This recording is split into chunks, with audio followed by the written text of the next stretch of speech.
I set out the free salt frogs in second. I play with 0 salt frogs in second.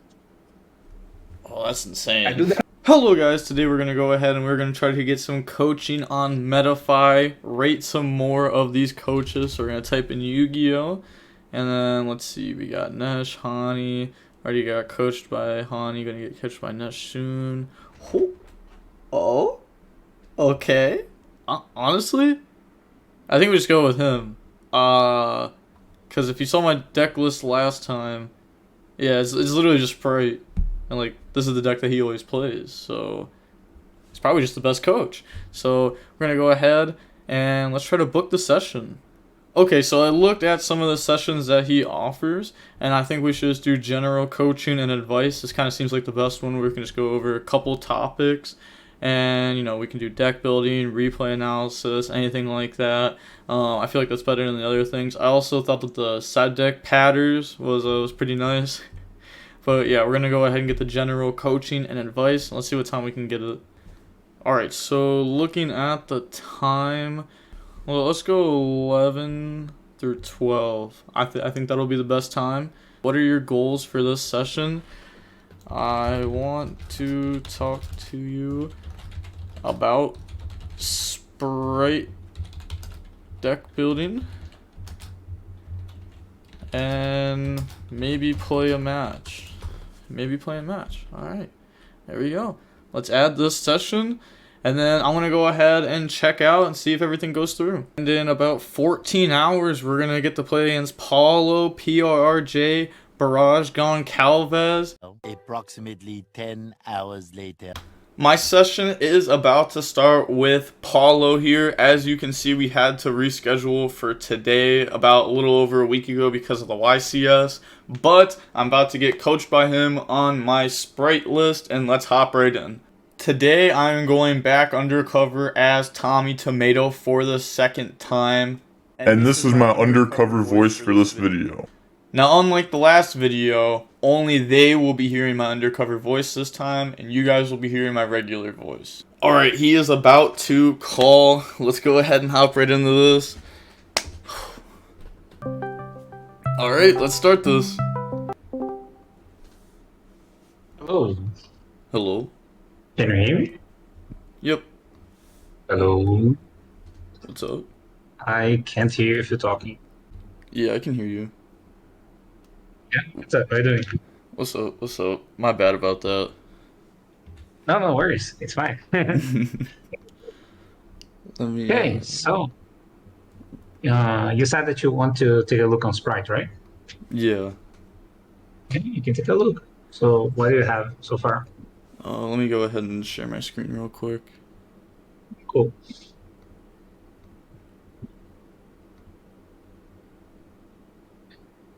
You want to look at this build with a tournament in mind. There is anything particular, like you're going to play locals, you're going to play regionals, you're going to play a YCS. There's anything particular that you're going to play? No, I used the deck at Pasadena, but I don't have any tournaments coming up until Vegas now. But I kind of just want to, like, I guess, practice with more of a tournament-ready deck. Okay. And where are you going to play this? It's locals, DB? Probably just DB. Okay. Because I'm asking all those questions because, like, the tech choices of this deck, they are really dependent on the metagame that you are inside, you know? Mm-hmm. It really depends. That's why I'm asking all that. So it's going to be DB, which is more towards the meta, depending on how high you are, your ranking, Yeah. right? And yeah, I feel like usually in DB, on DB, a more generic-ish version of the deck works better because you don't play like just like in a YCS that you play, I don't know, 11 rounds, you play like 8, 9 tier Shizu matches, you know. I Mm-hmm. think the DB is unlikely that you play 11 rounds of DB matches and you play 11, not 11, like 8 or 9 Shizu tier. Yeah. I So we might don't need take to it. go I might play it in some, like, money matches or something. Like in with any the changes. in like the Any Coliseum. change. Because if you play money matches and things like that, then it's way more likely that you're going to play against tier Shizu. I think it's pretty much expected because the consensus is that tier Shizu is the best deck, right? So with that said, I feel like a lot of people in tournament, like in money matches, will decide to play that. Any changes, then we need to focus on more T Shizu. Because the thing about Sprite is that the deck choices that you choose against the tier matchup, they are usually really bad against the rest. And you don't really have a choice. You need to choose if you want to focus on tier or not. Because if you do, you need to go like all in, into tier. So, Well, what do you want to discuss about this decks specifically? There is any doubts that you have? Like, there is anything that you want to talk about? So yeah, kind of like the hand traps, like you were saying, like sometimes like if you just build your deck for tier, then you kind of like get destroyed by the other decks. Like I was definitely having that problem, so I was trying to, like I didn't have this in the deck before, and I was trying to make my hand traps a bit more generic. But I found that if I was doing that, then the tier matchup was just like a bit harder for sure. Yeah. And then I guess like some of the engine cards, I guess like Pixies. I don't know. This card's interesting. I saw that you weren't playing it in Yeah, I didn't. in one of your last lists, and I was just wondering why. Mhm. And then trying out Fenrir. I was also breaking a decent amount. That's probably because I ended up cutting the prosperity down to play Fenrir as like another going second card, but then also like this is just a body to help you unbrick. And then it's not really too much more. I guess like the extra deck. I saw that you weren't playing Mannequin Cat. I thought this card was crazy. So I was just wondering if there was like a reasoning behind it. So let's go one by one. Uh, well, I think if you have any intention of winning against tier, you need to play a lot of, not all, the anti-tier cards. Okay, that's the first thing. I think it's really, really difficult to win against elements without committing your tech choices for that, like a lot. And yes, there is a price attached to that. You make your funded match awful. You make your sprite matchup worse. But I don't think you have a choice. If you believe that you're going to play, is a meta call situation.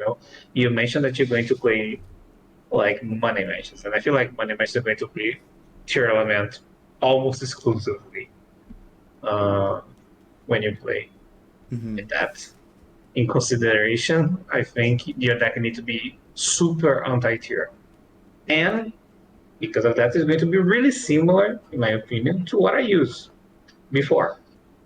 Uh, I use on the, I don't know if you saw it, but I top it the decay tournaments before.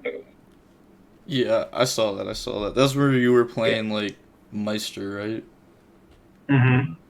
I was playing Meister in Nash, and I think they're still good choices, both of them. I would advise to play both still. Pretty much because the easiest way to lose with this deck against tier, in my opinion, it's when they mill five. You just cannot afford them to mill five because many times they are hesitant of milling five because maybe it's their match or not. But many people just do anyway.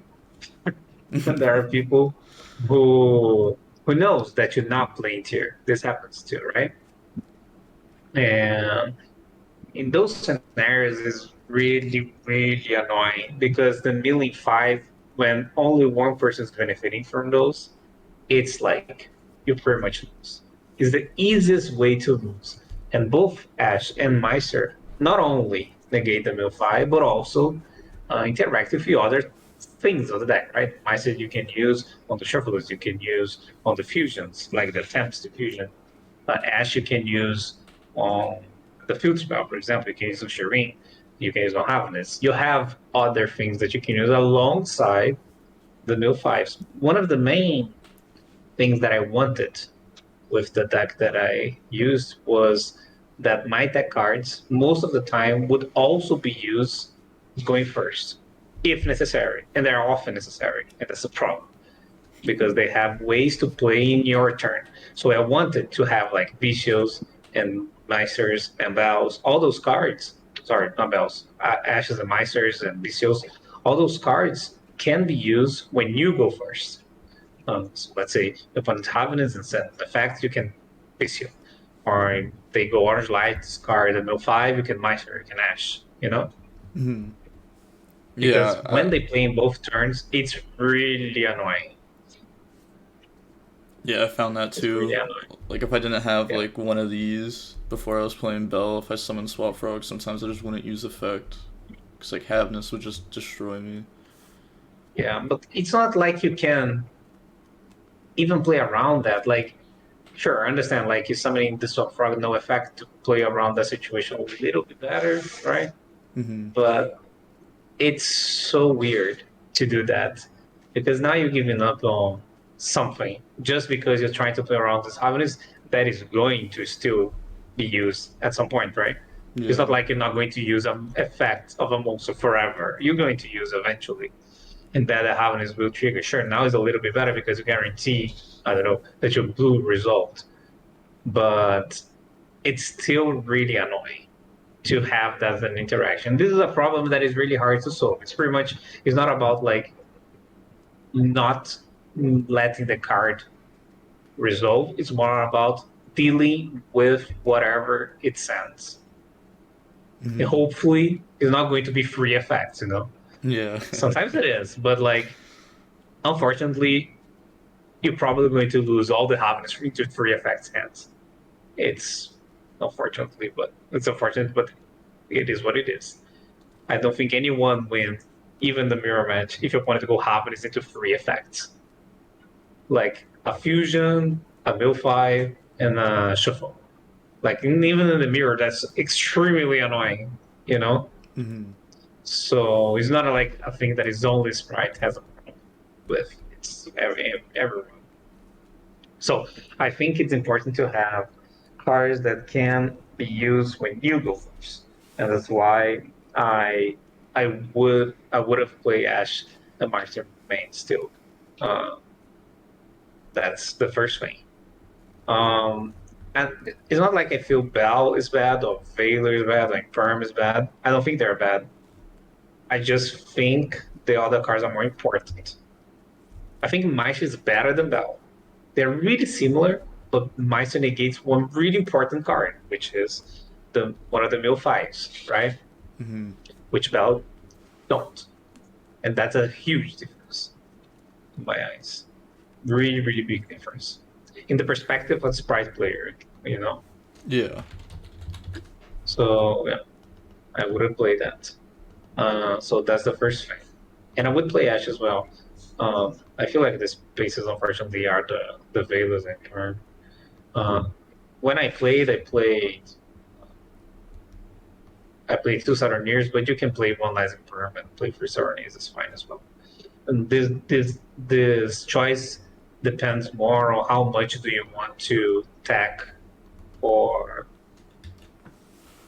tier, you know, Yeah. because you're using like 9 Vicios and Meisters. And again, the choice is like it depends on how much you wait that you're going to play into tier. Yeah, I think I'm Because gonna if play a you lot of don't, tier. yeah, I think so too. That's the tendency. I feel like this is going to happen more and more unless something really radical happens, which I doubt. For example, there's going to be a YCS this weekend, which will make it even more clear that is by far the deck to beat. It's going to be, in my opinion, 20 something plus in top 32, you know? Mm-hmm. If it's top 32, I don't know if it's top 32 or 64, but it doesn't matter. I feel like it's going to be really, really, really popular, like it was in Pasadena. So yeah, I think you need all that. And the second thing that I feel like it needs to be something that I think you need to change is the thing here. I feel like the conflict with the bishop is too big. You play 9 bishops. The conflict is really clear. Every time you go second, if you summon a bishop, which you do want to do that, right? You want to summon the bishop. You can't summon the fairy. It's a clear conflict of cards, which I don't like very much. So I wouldn't play fairy. I know the card is really good. I just would play Protestant because you need to work with the consistency. And I know this is anticlimactic because I'm pretty much explaining my build to you, right? Yeah. But I still agree with myself. I still agree. Nothing really changed from my perspective. I feel like this version, as a hand trap version, of course, we can think about a completely different approach. We can, maybe after looking at the hand trap version, we can look at the spell version. It's possible. But in the hand trap version, I feel like it's the best approach, you know? These numbers. So it's really difficult to change. Then we can discuss if you believe this is the best version or not. But in this version, the hand trap version, I feel like assuming that you're going to play against a lot of tier is really, really hard to be really different than this. And the last thing, unfortunately, I feel like the third swap frog is necessary because otherwise your way first gets much worse.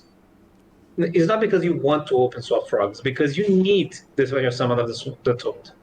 It's not like it's something that you don't want to do. You do want to do because many of your end boards involve carrots, smashers, or red, and or usually multiples of those. It's usually smashes red, carrot smashers, combinations of those, right? And all of them demand a random thing to be sent to the grave or banished, right? Either by red or carrot or the smashers.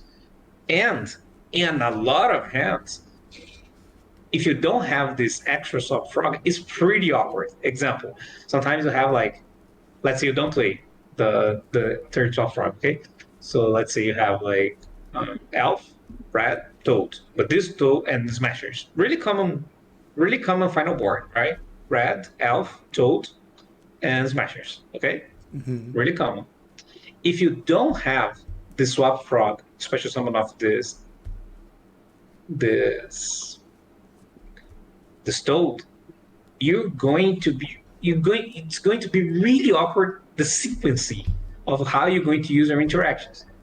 Example, you can't use red in the beginning because otherwise you need to tribute the elf or the toad, right? If you tribute the elf, it means that this elf didn't take full value and bring toad back, right? Which is usually what you want to do, right? Yeah. So you can't red early. You also can't smashers early. It's the same thing. Who are you going to banish? Red, elf, or toad? No one. You don't want to banish no one, right? Anyone here. It's really weird. So when you have this situation without a frog, you're pretty much forced to use toad in the beginning. Because you want to use toad at the beginning and then negate something, get a card, and then when your opponent summons a monster, you're going to use elf and bring back toad, and then you can use elf and smash better because this now elf was already used, and now you can, I don't know, red the elf, tribute the elf, and then after you can smashers bring banishing the red, right? It needs to be a specific sequencing for you to get the full value of all your interactions, because the interactions that you have in this situation are you have the toad, you have the red, you have the smashers, and you have a potential second toad, right? Of the elf. But being forced to play in a specific sequencing is bad. Is not good. Many times you want to rat something in the beginning. Many times you want to smash something in the beginning. They summon a monster in the mirror match. You want to smash the fucking monster. You don't want to like wait for them to summon something, then told that. Like you don't want to do that. You want to do the smashes at the beginning. They go planet, like the tournament card. That's a premium target for smashers. One of the best targets for smashers. And then let's say they go first action, planet. You can't smashers. I mean, you can, but it's really weird. Or sometimes you don't smash it, but you told, but you didn't really want to told, but now you're forced to told, you know? Yeah. It's really weird. So I feel like the flexibility is more about the flexibility of how you use your cards you you feel way more free to bring the swap frog. And many people say, I don't know if that's what you're thinking. Oh, but what about super poly, right? Uh, in because they can use on the toad and the swap frog. That's not really an argument because this super poly it's always live. Doesn't matter if you bring something with toad or not. Because even if you have only toad, if there's someone a tier, any tier, they can super poly their tier and your toad because it's an aqua and make Kikalos. It's even worse because they go directly into Kikalos. If you got super poly on your toad and your swap frog, they at least make it just Garudis, not Kikalos, you know? Mm-hmm. So it's even worse. So yes, I think you need the third swap frog. Many people cut it. I really don't understand. So see, this is the pretty much the list that I use. But like, it would be weird for me to not trust myself. This is what I play in the YCS. Mm-hmm. This, and I still believe this is the best approach. And to be honest, this deck did well. I don't know if you saw, but the guy that got third place, he played my list too. The No. guy who got third place. Yeah, Yeah, I haven't there seen was a the list strike in yet. third place. Yeah, but it was my list, but he played two smashes for some reason. I don't know why. But he played two smashes and 41 cards. But it was this. It was exactly this. So yeah, I think it's good. I feel like a lot of Sprite is on the technical play part because it's really difficult. And now it got even more difficult because there's way less room for mistakes because the other deck, the competition is so much more difficult that you don't have a lot of room to make a mistake, you know? Mm-hmm. You need to use interaction perfectly. And also the sequencing that you go of your effects going first, they also change a lot. For example, before, it is more technical play part that we can see more through examples and replays and things like that. But like just an example, um, it's way more often. It's not a rule, okay? Just a tendency.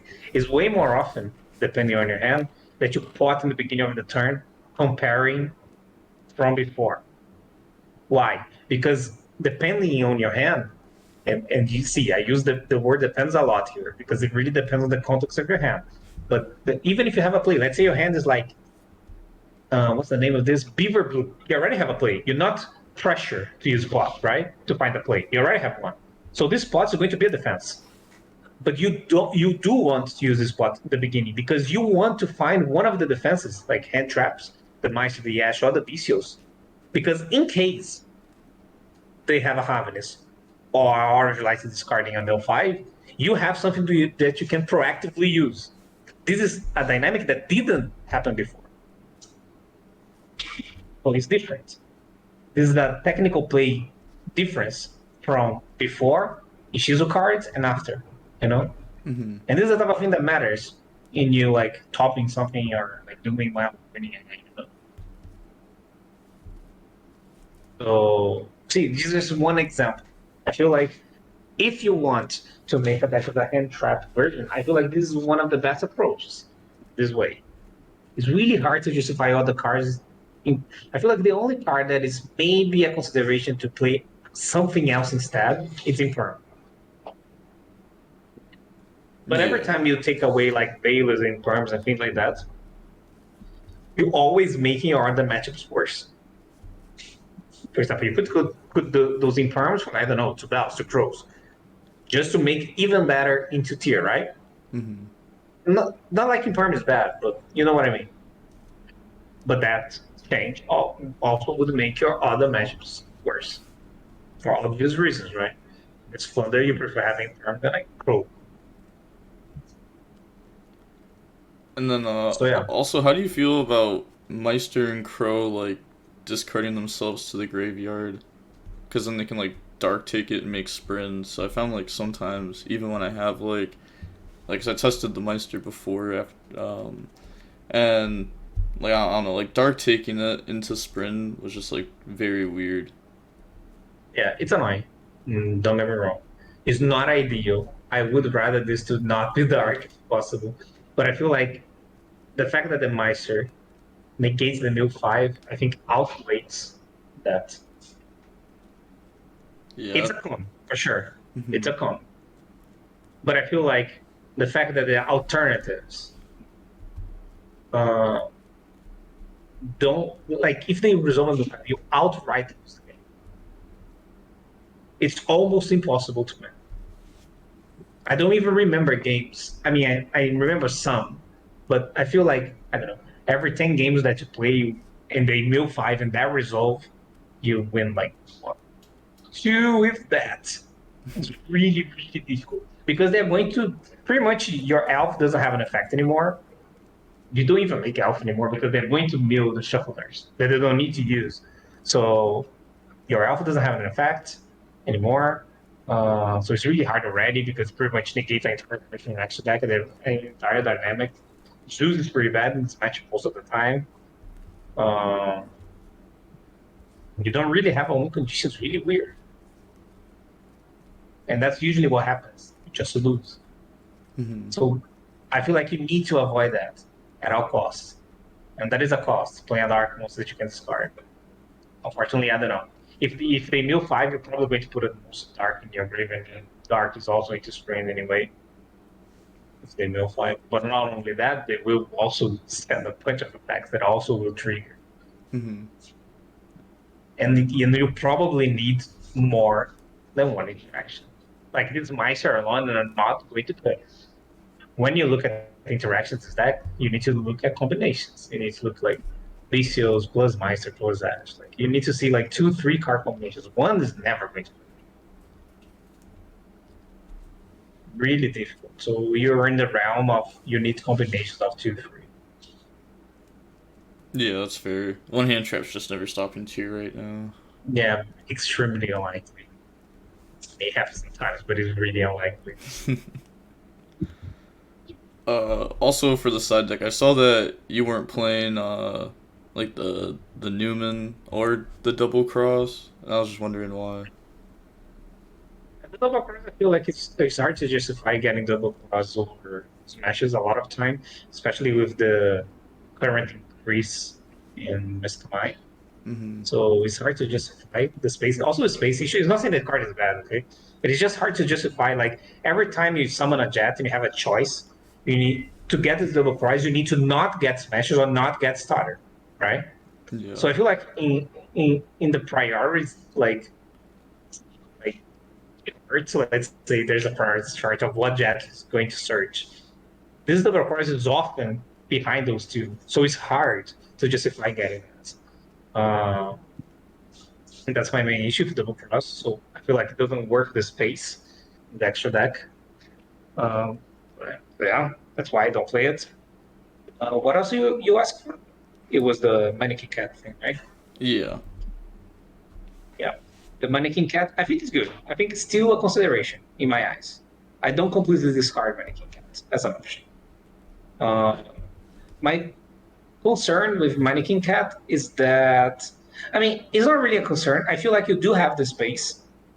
It's not like you don't have the space. I feel like there is at least one space in the extra deck, that you put here, which is the Mannequin Cat that I play Wallow, for example. But it's really hard to make Wallow, not gonna lie. I played Wallow but never made it. So I feel like you can get away not playing that. My problem with Mannequin Cat is that the whole maybe I can bring a monster that can do something good, like this Tudu or Kill Hunter, whatever. I don't know how often that happens because both sides is when they have their like board breakish cards like Lava Golem, Sphere Mold, Dark Ruler, Droplets, Regeki. I mean, of course, not all of them at the same time. Just naming the cards that will be potentially be entering against you. You know, Mm-hmm. and then it's weird because an interaction that plays into that. Uh, so I don't think it's bad. I just think it doesn't. It's not going to work really often. That's my only concern. But like when it resolves, it's pretty good.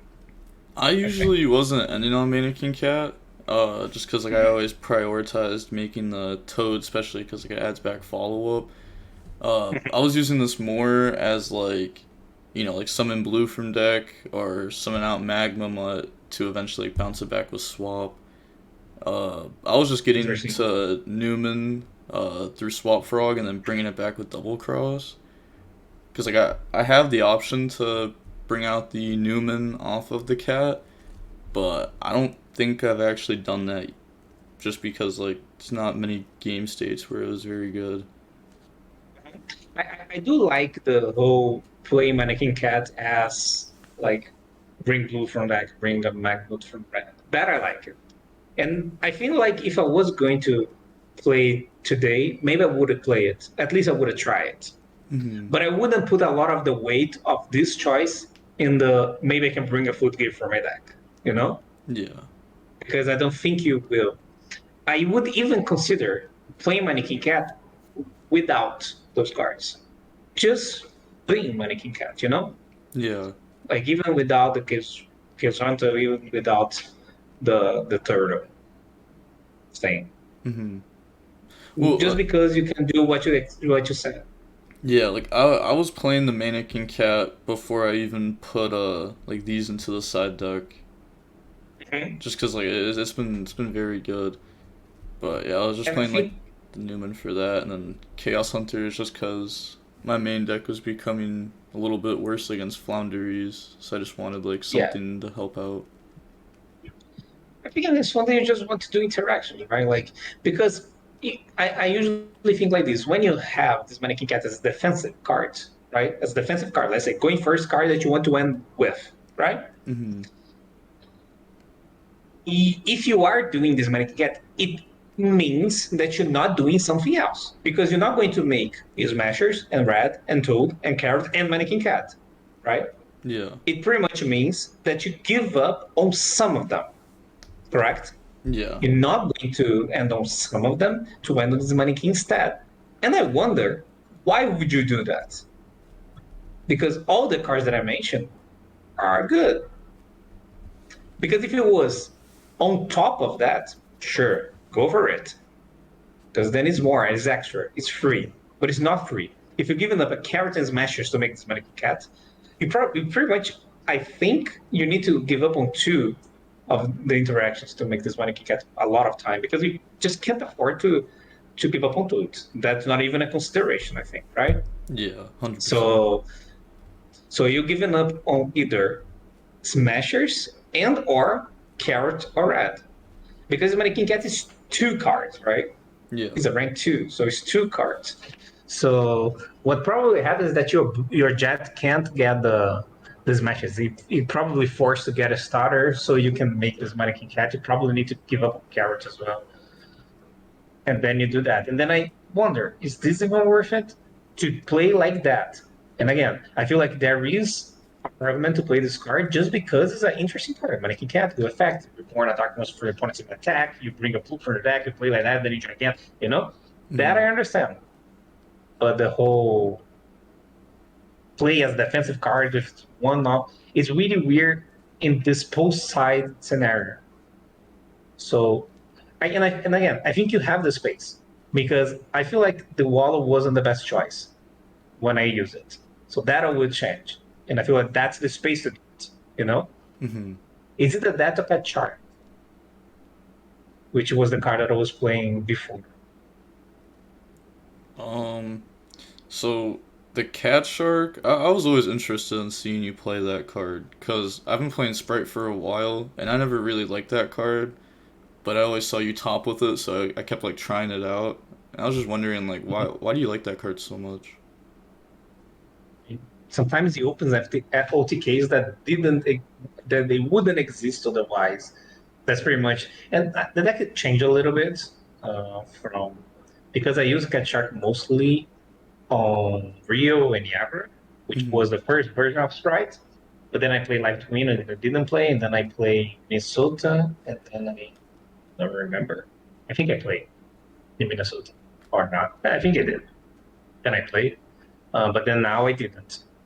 But I feel like it's okay card. It doesn't happen often.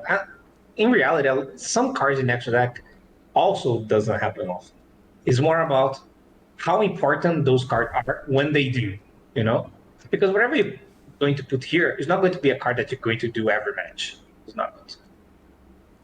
Whatever choices this is, it's either this mannequin cat, this swallow, this cat shark, whatever. All the options here are going to be really situational options, you know, all of them. And the question that needs to be answered is, in this situation scenarios, how important those cards are. Shark sometimes was the card that made you OTK when in the situation you wouldn't otherwise, you know. Um, I think it happens less now than happened before.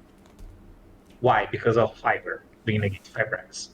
I feel like uh, one of the big selling points of the chart was you make like a FiberX and then you bring whatever, and then you make gigantic, and then you make a shark, and then you make gigantic to C4, right? Yeah. You still can do similar things to that with Elf, with Dark, right? To make that big gigantic and then make a shark. But it's not as often because FiberX was something that it was different enough, because the idea was many times to do the FiberX play to make the gigantic and go for Elf, and then by Elf reborn something, and then make a shark. So you gain a little more attack, you know? Yeah, yeah. Uh, so I feel like it's a little worse than before, and that's why it was the card that I chose to cut. It doesn't happen as often as before, but it's pretty much an OTK situation that opens some OTKs that wouldn't otherwise exist. It's pretty much that. But if I were you, I would task a shark before. No, sorry, a mannequin cat, Boca cat, the mannequin cat before. Yeah, I probably need to test out Cat Shark a little bit more. Because like I knew it was just for like the OTK reasons, like on Gigantic, Yeah. but yeah, I don't know. It's probably good just to try that out again before I start actually running some money matches. Mm-hmm. And one thing that I would suggest, and that I feel like I like my main deck from Pasadena. I went X3 in the event, unfortunately, but I did like my list. We can discuss about like playing Sprite at all, but in playing Sprite, I did like my list. It wasn't my list problem, you know. One of other change that I would do would be in the extra deck. I would play, instead of Cerberus, I would play, I forget the name of the card. The Autobaguska, the 23 attack, code Oh, something. the The code breaker guy. code breaker, yeah. This guy. So you'd I play would this play over that instead. Cerberus? Yeah, I would play. I didn't.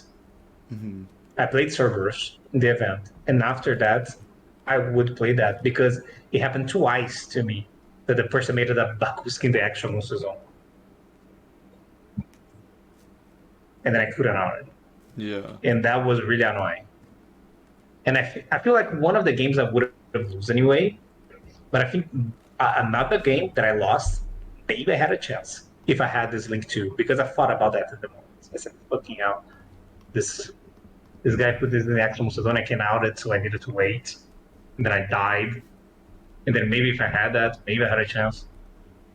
So I would change that as well. Just wondering if you don't Uh, mind, what did you end up like losing to at the YCS? Free issues tier. That's fair. Yeah. Yeah. It was me. It was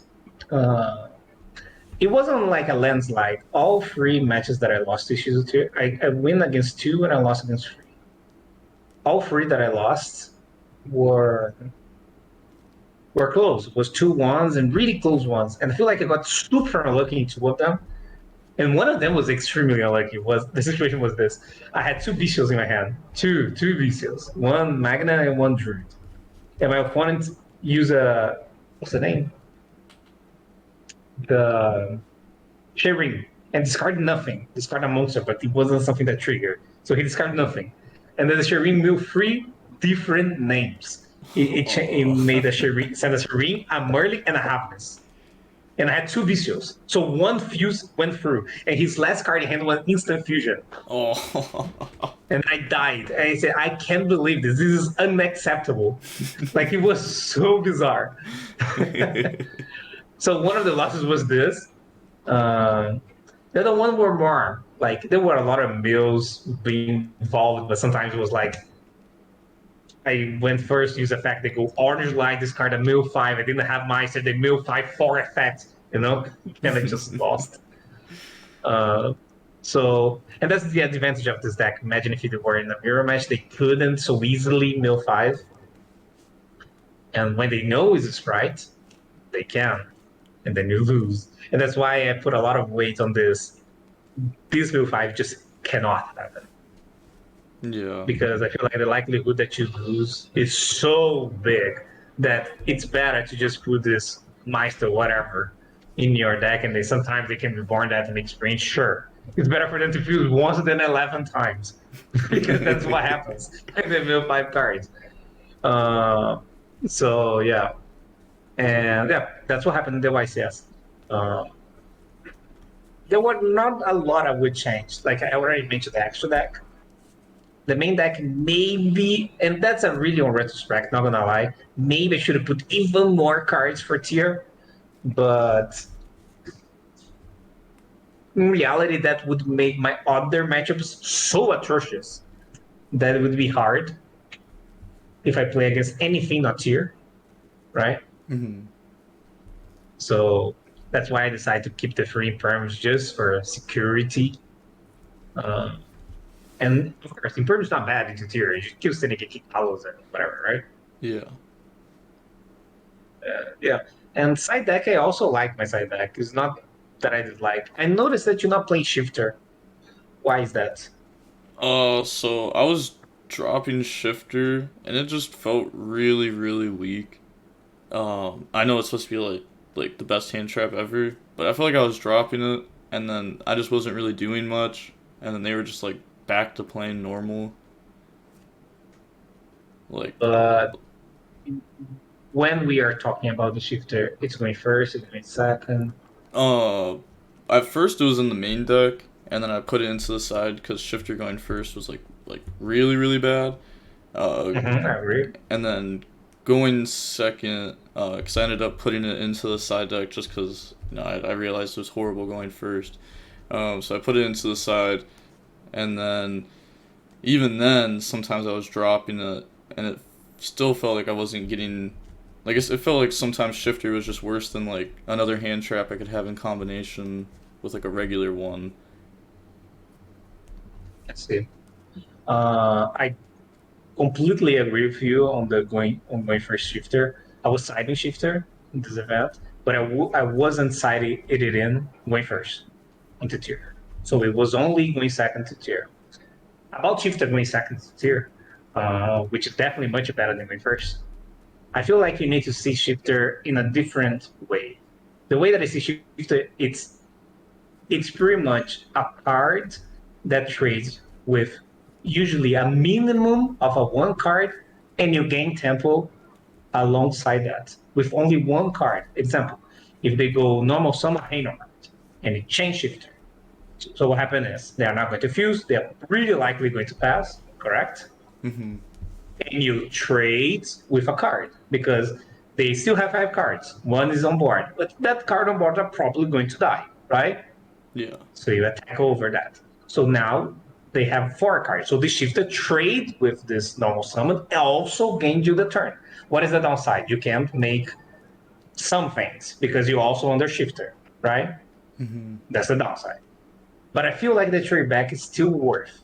Also, there is the other situation, which is I feel like the high hole situation for shifters when they go shivering. Then it's pretty good because you're trading this shifter with 2 cards because they go Shireen attack, the change shifter, they need to banish, and then you summon the Shireen, and then you probably attack over the Shireen. So now they lost 2 cards, whatever they discard, and the Shireen itself, you know? Mm-hmm.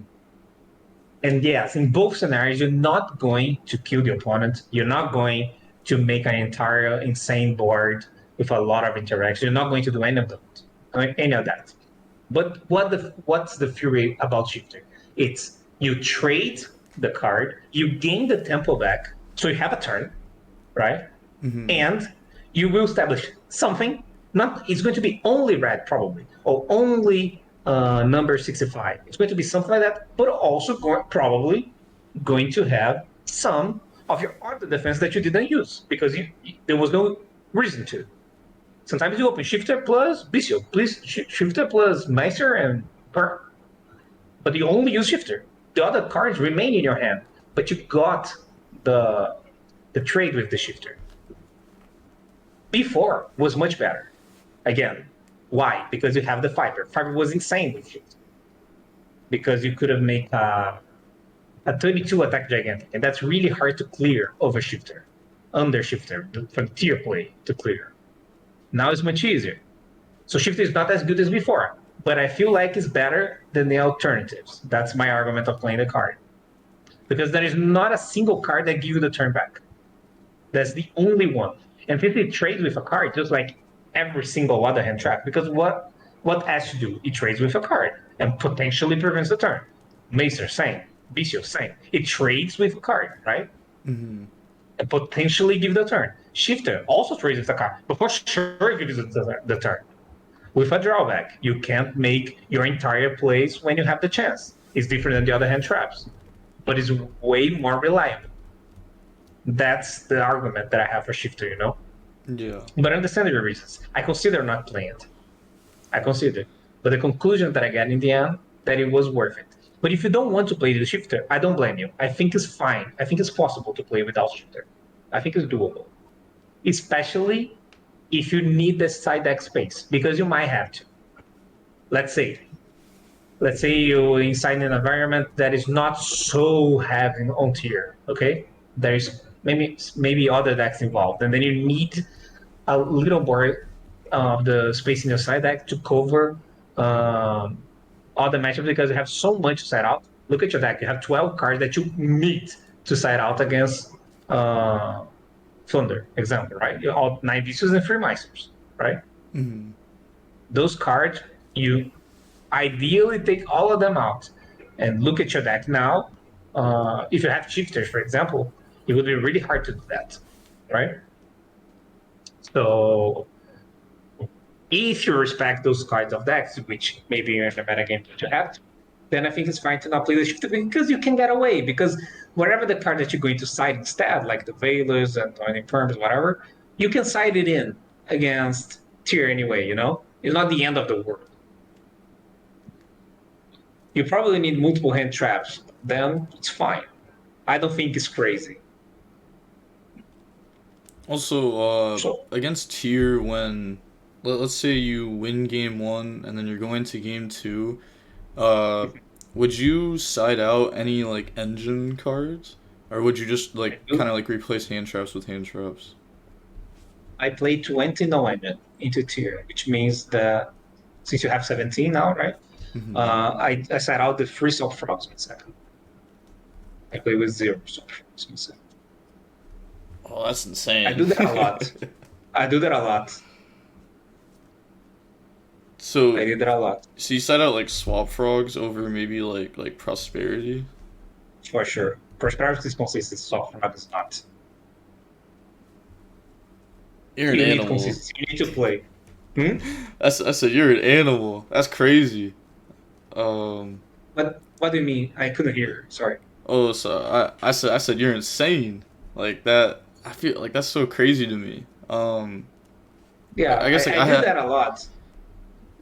I guess like yeah, against tier, like it's really hard to like make Toad go in second. Yeah, exactly. That's the argument. Like, I feel not only against, I don't do this against every single matchup. For example, against Thunder, this doesn't happen. Yeah. Not because swap is good into Thunder, it's because you have so many other things that you need to prioritize inside and out that Toad swap happened to stay. It's not like, oh my god, the swap is insane. Yeah. Because it's so hard to make Toad go in second. I don't know if you ever noticed, but it's really hard. Because your cards are not resolving so easily.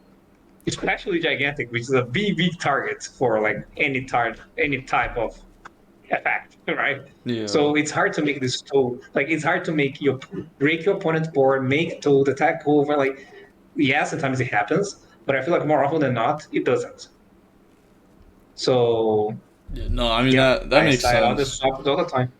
I feel like it's really unlikely. And drawing the swap frog in second, it's atrocious. Really bad. It does nothing. Is a level 2 monster with pretty much no effect. Because like sending a monster grave is irrelevant. Before was different. I didn't do that when you had the running total. It was different. There's a big difference, right? Yeah. Because before, this swap frog was a play by itself. You go swap frogs and run in on Mirage, bring it back, Elf, bring it back, Gigantic. You could have done that before. Now you can't. The swap frog, it's a brick. Wait a second. It's a level 2 monster, which I don't really want to have. It's a concession. Having the swap frog in the deck is a concession of how good Toad is going first. Because Toad is absolutely insane going first. But it's much, much worse by second. Yeah. So I did side out. No, I mean that's fair. That's fair.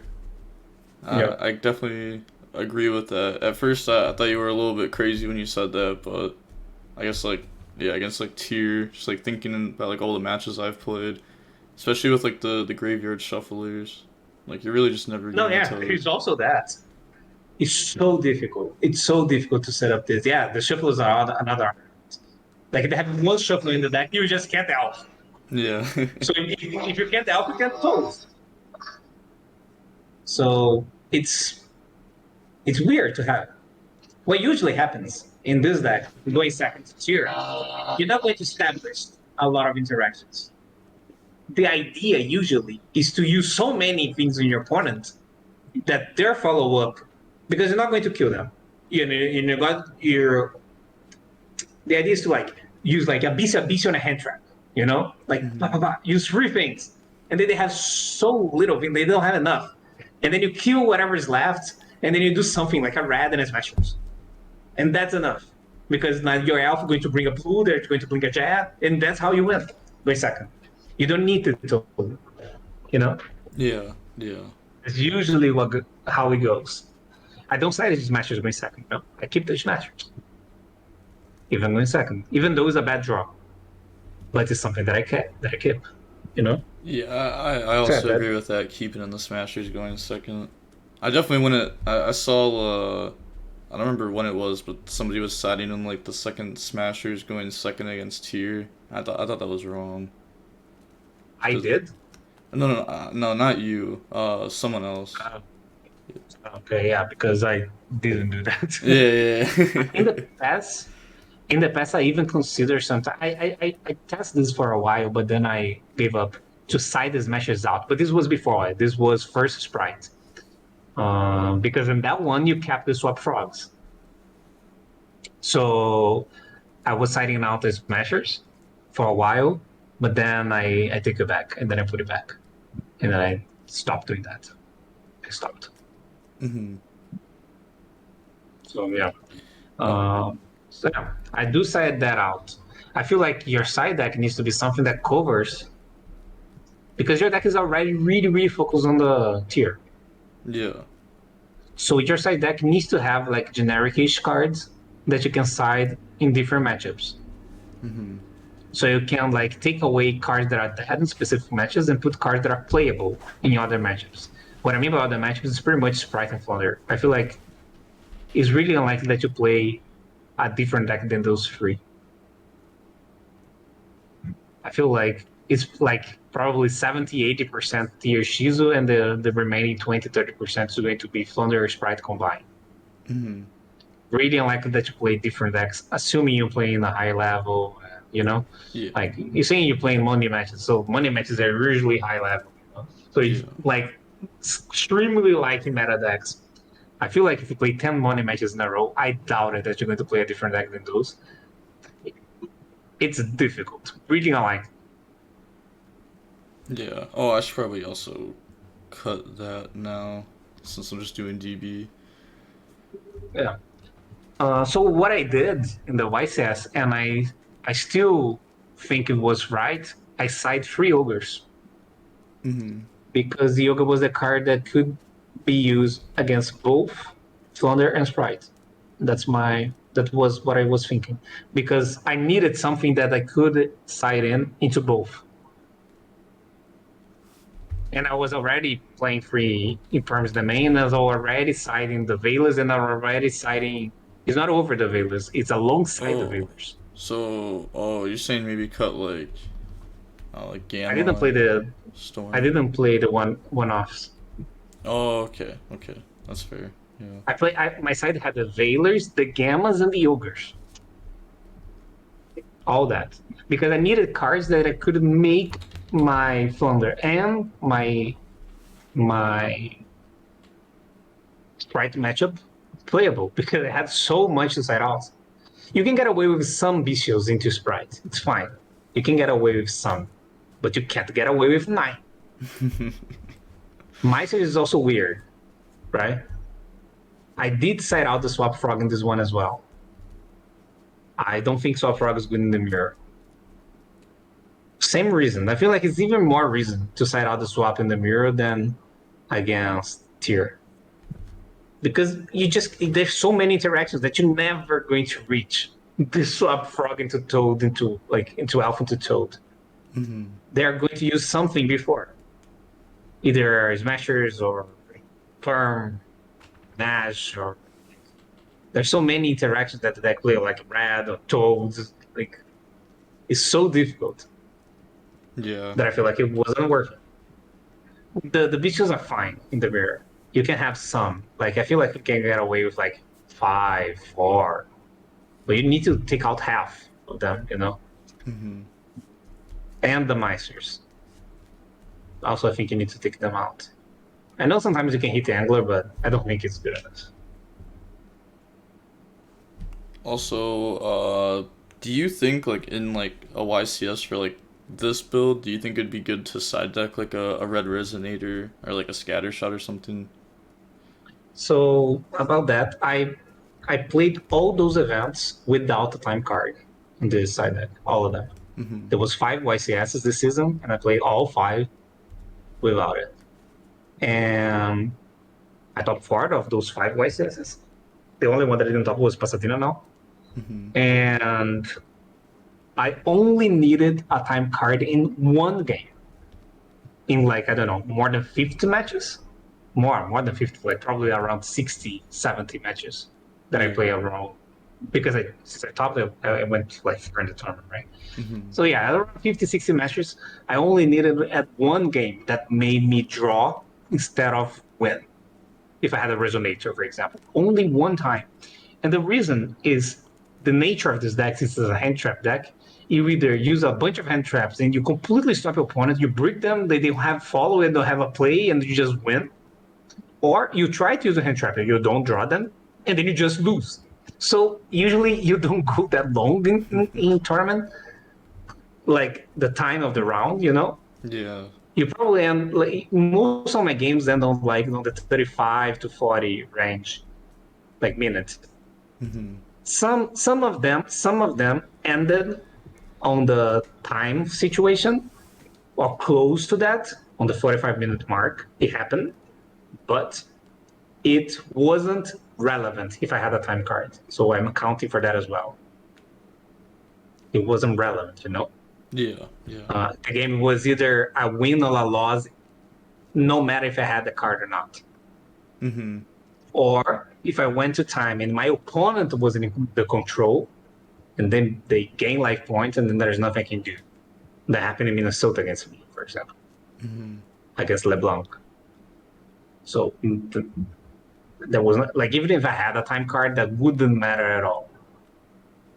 So yeah, That's fair.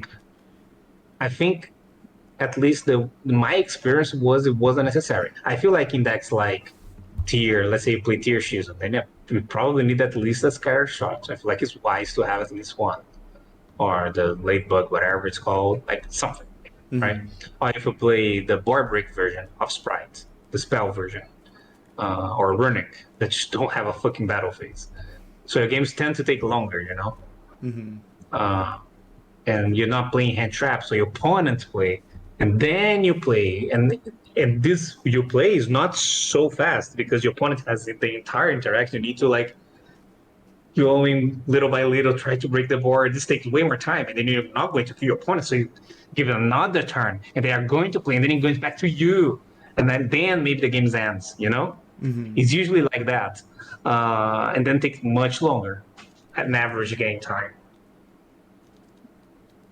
So I don't think it's necessary. Yeah, that's fair. I think that's fine.